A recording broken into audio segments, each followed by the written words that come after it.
The Wolverine's post-credit scene teases what's to come for X-Men Days of Future Past, and we have all the details. Okay, this is like a super spoiler zone right here. We're about to tell you all about the post-credit scene in the Wolverine, so if you still want to be surprised, definitely stop watching this video and check out some of our other news stories. Okay, you've been warned. So I just screened the Wolverine last night, and because Hugh Jackman told me so, I stayed after the credits to see this Days of Future Past sneak peek we were promised, and here it is. 2 years after the Wolverine story ends, Wolverine is walking through the airport, and as he's walking, there's a commercial playing on one of the televisions for Trask Industries. Very interesting. He approaches security, requests a pat down, and then on the X-ray belt, we see all of people's personal metal items starting to fly around in the air.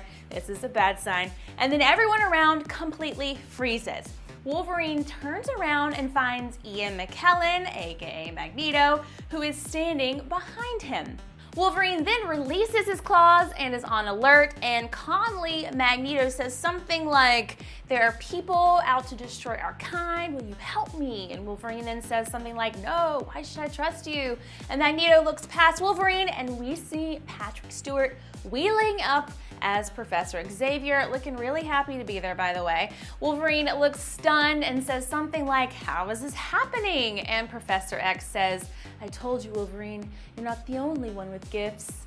And then that's it. Now, what does all this mean? Well, it probably gives us more questions than answers, but let's break down the possibilities here, shall we? Well, first up, we know that this scene takes place several years after the events of X-Men: The Last Stand, which is really significant. The inclusion of the Trask Industries ads on television alludes to the creation of the mutant hunting Sentinels that we know will be a major threat in Days of Future Past.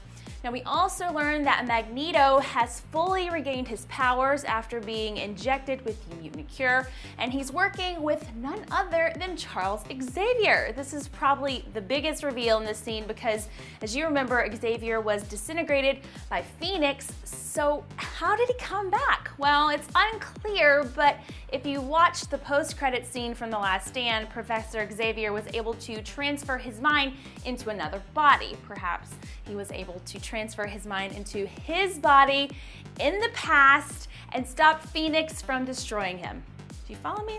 From the footage shown at Comic-Con, we know he's able to send future Logan's mind back in time into the body of his younger self in order to stop the events that create the dystopian future. So it's a theory, but doesn't explain where he's been all these years if this is how he ends up returning. But I'm just speculating here and would love to hear what you all think about this Days of Future Past sneak peek. Do you have any other guesses as to what this all could mean?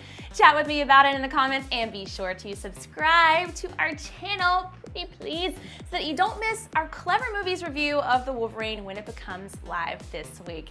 Thanks so much for watching us, everyone. Until next time, I'm Erin White, and I'll see you soon.